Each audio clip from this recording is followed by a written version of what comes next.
ಜಮ್ಮು ಕಾಶ್ಮೀರ ಮತ್ತು ರಾಜಸ್ಥಾನ ಪಂಜಾಬ್ನಲ್ಲಿ ಟೆನ್ಷನ್. ಕಾರಣ ಏನು ಅಂತ ಹೇಳಿದ್ರೆ ಇವು ಮೂರು ರಾಜ್ಯಗಳು ಕೂಡ ಗಡಿ ಭಾಗದಲ್ಲಿರ್ತಕ್ಕಂತಹ ರಾಜ್ಯಗಳು. ಭಾರತೀಯ ಸೇನಾ ನೆಲೆಗಳನ್ನು ಪಾಕಿಸ್ತಾನ ಟಾರ್ಗೆಟ್ ಮಾಡಿದೆ. ಜಮ್ಮುವಿನ ಏರ್ಪೋರ್ಟ್ನ ಬಳಿ ಮಾಹಿತಿಗಳ ಪ್ರಕಾರ, ರಾಯ್ಟರ್ಸ್ ಮತ್ತು ಬಿಬಿಸಿ ವರದಿಗಳ ಪ್ರಕಾರ ಜಮ್ಮು ಕಾಶ್ಮೀರದ ಹಲವು ಕಡೆಗಳಲ್ಲಿ ಭಾರಿ ದಾಳಿಯಾಗಿದೆ. ಜಮ್ಮು ಕಾಶ್ಮೀರದ ಜಮ್ಮು, ಉಧಂಪುರ, ಸತ್ವಾರ, ಸಾಂಬಾ, ಆರ್ಎಸ್ಪುರದಲ್ಲಿ ಕ್ಷಿಪಣಿ ದಾಳಿಗೆ ಪಾಕಿಸ್ತಾನ ಪ್ರಯತ್ನವನ್ನು ಪಟ್ಟಿದೆ.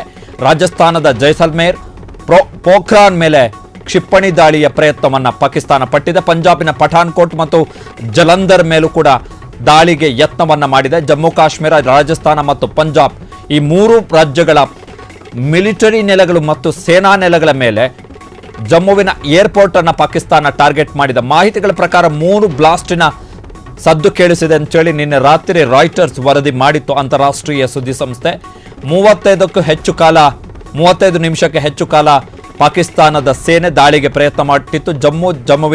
ಜಮ್ಮು ಕಾಶ್ಮೀರದ ಜಮ್ಮು, ಉಧಂಪುರ, ಅಖ್ನೂರ್ ಮತ್ತು ಪೂಂಚ್ ಸೆಕ್ಟರ್ ಜೊತೆಗೆ ಸತ್ವಾರ, ಸಾಂಬಾ, ಆರ್ಎಸ್ಪುರ ಸೆಕ್ಟರ್ನಲ್ಲಿ ಕ್ಷಿಪಣಿ ದಾಳಿಗೆ ಪಾಕಿಸ್ತಾನ ಪ್ರಯತ್ನವನ್ನು ಪಟ್ಟಿದೆ. ರಾಜಸ್ಥಾನದ ಜೈಸಲ್ಮೇರ್, ಪೋಖ್ರಾನ್ ಮೇಲೆ ಕೂಡ ಕ್ಷಿಪಣಿ ದಾಳಿಗೆ ಪಾಕಿಸ್ತಾನ ಪ್ರಯತ್ನವನ್ನು ಪಟ್ಟಿದೆ. ಪಂಜಾಬಿನ ಪಠಾನ್ಕೋಟ್ ಮತ್ತು ಜಲಂಧರ್ ಮೇಲೆ ದುಸ್ಸಾಹಸವನ್ನು ಕೈಗೊಂಡಿದೆ. ಪಠಾನ್ಕೋಟ್ನಲ್ಲಿ ನಮ್ಮ ವಾಯುನೆಲೆ ಇರುವಂಥದ್ದು ವೆರಿ ಇಂಪಾರ್ಟೆಂಟ್. 2016ರಲ್ಲಿ ಪಠಾನ್ಕೋಟ್ನ ಮೇಲೆ ಮೊಟ್ಟ ಮೊದಲ ಬಾರಿಗೆ ಪಾಕಿಸ್ತಾನದ ಉಗ್ರರು ಬಾಂಬ್ ದಾಳಿಯನ್ನು ನಡೆಸಿದ್ರು. ನಿಮಗೆ ಗೊತ್ತಿರಬಹುದು, ಪ್ರಧಾನಮಂತ್ರಿ ನರೇಂದ್ರ ಮೋದಿ ಅವರು ನವಾಜ್ ಶರೀಫ್ ಅವರ ಬರ್ತ್ಡೇಗೆ ಭೇಟಿ ಕೊಟ್ಟ ಒಂದೇ ತಿಂಗಳ ಒಳಗಡೆ ಪ್ರಧಾನಮಂತ್ರಿ ನರೇಂದ್ರ ಮೋದಿ ಅವರು ಪಾಕಿಸ್ತಾನಕ್ಕೆ ದಿಢೀರ್ ಭೇಟಿಯನ್ನು ಕೊಟ್ಟು ನವಾಜ್ ಶರೀಫ್ ಅವರಿಗೆ ಹುಟ್ಟುಹಬ್ಬದ ಶುಭಾಶಯವನ್ನು ತಿಳಿಸಿದರು. ಅಚ್ಚರಿಯ ಭೇಟಿ, ಸರ್ಪ್ರೈಸ್ ವಿಸಿಟ್. ವಿದೇಶದಿಂದ ವಾಪಸ್ ಆಗ್ತಾ ಇದ್ದಂಥವರು ಪಾಕಿಸ್ತಾನದ ಮಾರ್ಗ ಮಧ್ಯೆ ಇಳಿದು ನವಾಜ್ ಶರೀಫ್ ಅವರ ಬರ್ತ್ಡೇ ಕಾರ್ಯಕ್ರಮದಲ್ಲಿ ಪಾಲ್ಗೊಂಡಿದ್ದರು ಪ್ರಧಾನಮಂತ್ರಿ ನರೇಂದ್ರ ಮೋದಿ ಅವರು. ಅದಾದ ಕೇವಲ ಒಂದೇ ತಿಂಗಳಿಗೆ ಡಿಸೆಂಬರ್ನಲ್ಲಿ ಪ್ರಧಾನಮಂತ್ರಿಗಳು ಮೋದಿ ಅವರು ನವಾಜ್ ಶರೀಫ್ ಅವರಿಗೆ ಹುಟ್ಟುಹಬ್ಬದ ಶುಭಾಶಯವನ್ನು ಹೇಳಿದ್ದು. ಅದಾದ ಒಂದೇ ತಿಂಗಳಿಗೆ ಪಠಾನ್ಕೋಟ್ ವಾಯುನೆಲೆಯ ಮೇಲೆ ಪಾಕಿಸ್ತಾನದ ಉಗ್ರಗಾಮಿಗಳು ದಾಳಿ ಮಾಡಿದರು. For the first time in Indian military history, ಭಾರತದ ಸೇನಾ ಇತಿಹಾಸದಲ್ಲೇ ಮೊಟ್ಟ ಮೊದಲ ಬಾರಿಗೆ ವಾಯುನೆಲೆಯ ಒಳಗಡೆ ನುಗ್ಗಿ ದಾಳಿ ಮಾಡಿದ್ದು ಪಾಕಿಸ್ತಾನದ ಉಗ್ರರು 2016ರಲ್ಲಿ. ಸೊ ವೆರಿ ಇಂಪಾರ್ಟೆಂಟ್ ಈವೆಂಟ್ಸ್ಗಳು ಅವೆಲ್ಲವೂ ಕೂಡ ಭಾರತದ ಮಿಲಿಟರಿ ಇತಿಹಾಸದ ಲೆಕ್ಕಾಚಾರದಲ್ಲಿ. ಅದ್ರ ಜೊತೆಗೆ ಇನ್ನೊಂದು ಇಂಪಾರ್ಟೆಂಟ್ ಇನ್ಫಾರ್ಮೇಷನ್ ಏನು ಅಂತ ಹೇಳಿದ್ರೆ, ISI ಪಾಕಿಸ್ತಾನದ ಇಂಟೆಲಿಜೆನ್ಸ್ ಏನಿದೆ ISI, ಅದು ಪಠಾನ್ಕೋಟ್ ಏರ್ ಬೇಸಿಗೆ ಭೇಟಿಯನ್ನು ಕೊಟ್ಟು ತನಿಖೆಯನ್ನು ಕೂಡ ಮಾಡಿತ್ತು. So for the first time ಭಾರತದ ಮಿಲಿಟರಿ ಇತಿಹಾಸದಲ್ಲಿ ಪಾಕಿಸ್ತಾನದ ಗುಪ್ತಚರ ಸಂಸ್ಥೆ ಭಯೋತ್ಪಾದಕ ಕೃತ್ಯದ ಬಗ್ಗೆ ತನಿಖೆ ಮಾಡಲಿಕ್ಕೆ ತನ್ನ ಭಾರತದ ಮಿಲಿಟರಿ ನೆಲೆಗೆ ಭೇಟಿಯನ್ನು ಕೊಟ್ಟಿದ್ದು. ಸೊ ಇದು 2015-16ರ ಸುದ್ದಿ ಈಗ ನೆನಪಿಗೆ ಬರ್ತಾ ಇರುವಂಥದ್ದು. ಪಠಾನ್ಕೋಟ್ ಏರ್ ಬೇಸ್ ಮೇಲೆ ದಾಳಿಗೆ ಯತ್ನವನ್ನು ಮಾಡಿದೆ. ಸೊ ಸೇನಾ ನೆಲೆಗಳನ್ನೇ ಟಾರ್ಗೆಟ್ ಮಾಡಿರುವಂಥದ್ದು ಪಾಕಿಸ್ತಾನ. ಸುಮಾರು 35 ನಿಮಿಷಕ್ಕೆ ಹೆಚ್ಚು ಕಾಲ ದಾಳಿ ನಡೆಸಿದೆ ಅಂತೇಳಿ ಮಾಹಿತಿ ಲಭ್ಯ ಆಗ್ತಿದೆ. ರಾಯ್ಟರ್ಸ್ ವರದಿಯ ಪ್ರಕಾರ ಸುಮಾರು 8 ಕ್ಷಿಪಣಿಗಳ ದಾಳಿಯ ಯತ್ನವನ್ನು ಮಾಡಲಾಗಿದೆ ಜಮ್ಮು ಕಾಶ್ಮೀರದಲ್ಲಿ, ವಿಶೇಷವಾಗಿ ಜಮ್ಮು ಏರ್ಪೋರ್ಟ್ನ ಬಳಿ.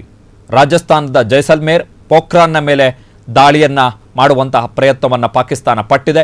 ಪಂಜಾಬ್ನ ಪಠಾನ್ಕೋಟ್ ಮತ್ತು ಜಲಂಧರ್ನ ಮೇಲೂ ಕೂಡ ಪಾಕಿಸ್ತಾನ ದುಸ್ಸಾಹಸವನ್ನು ಕೈಗೊಂಡಿದೆ. ಈ ದಾಳಿಯ ಬಳಿಕ ಇವತ್ತು ಬೆಳಗಿನ ಜಾವದವರೆಗೂ ಕೂಡ ಪಾಕಿಸ್ತಾನದ ರೇಂಜರ್ಸ್, ಪಾಕಿಸ್ತಾನದ ಸೇನೆ ಗಡಿ ನಿಯಂತ್ರಣ ರೇಖೆ ಮತ್ತು ಅಂತಾರಾಷ್ಟ್ರೀಯ ಗಡಿ, ಭಾರತ ಮತ್ತು ಪಾಕಿಸ್ತಾನದ ಜೊತೆಗಿನ ಅಂತಾರಾಷ್ಟ್ರೀಯ ಗಡಿ ಮತ್ತು ಗಡಿ ನಿಯಂತ್ರಣ ರೇಖೆಯ ಉದ್ದಕ್ಕೂ ಕೂಡ ಭಾರತದ ಮೇಲೆ ಜಮ್ಮು ಕಾಶ್ಮೀರದಲ್ಲಿ ಹತ್ತಿರದಲ್ಲಿರ್ತಕ್ಕಂತಹ ಜಿಲ್ಲೆಗಳನ್ನು ಟಾರ್ಗೆಟ್ ಮಾಡಿಕೊಂಡು ದಾಳಿಯನ್ನು ಕೈಗೊಂಡಿದೆ. ಸೊ ಪಾಕಿಸ್ತಾನ ನಿನ್ನೆ 2 ರೀತಿಯ ದಾಳಿಯನ್ನು ಕೈಗೊಂಡಿರುವಂಥದ್ದು. ಒಂದು, ಭಾರತದ ವಾಯುನೆಲೆಯನ್ನು ದಾಟಿ ಕ್ಷಿಪಣಿ ಮತ್ತು ಡ್ರೋನ್ಗಳ ಮುಖಾಂತರ ದಾಳಿಯನ್ನು ಮಾಡುವಂತಹ ದುಸ್ಸಾಹಸವನ್ನು ಮಾಡಿತು.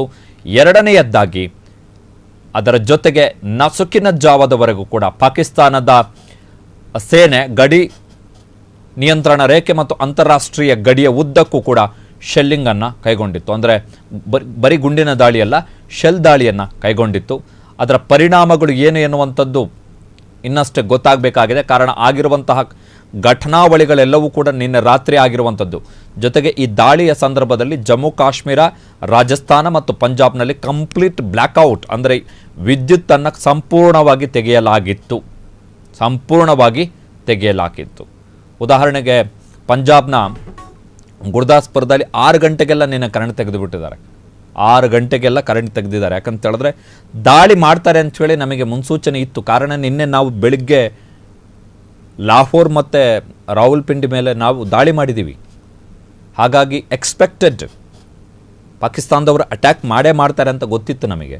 ಹಾಗಾಗಿ ಮುನ್ನೆಚ್ಚರಿಕಾ ಕ್ರಮವಾಗಿ ಭಾರತ ಸರ್ಕಾರ ರಾಜಸ್ಥಾನ, ಜಮ್ಮು ಕಾಶ್ಮೀರ ಮತ್ತು ಪಂಜಾಬ್ನ ಹಲವು ಜಿಲ್ಲೆಗಳು, ಬಹುತೇಕ ಎಲ್ಲ ಜಿಲ್ಲೆಗಳಲ್ಲಿ, ಜಮ್ಮು ಕಾಶ್ಮೀರ ಅಂತೂ ಕಂಪ್ಲೀಟ್ ಬ್ಲ್ಯಾಕ್ಔಟ್ ಆಗಿದೆ ನಿನ್ನೆ, ಕಂಪ್ಲೀಟ್.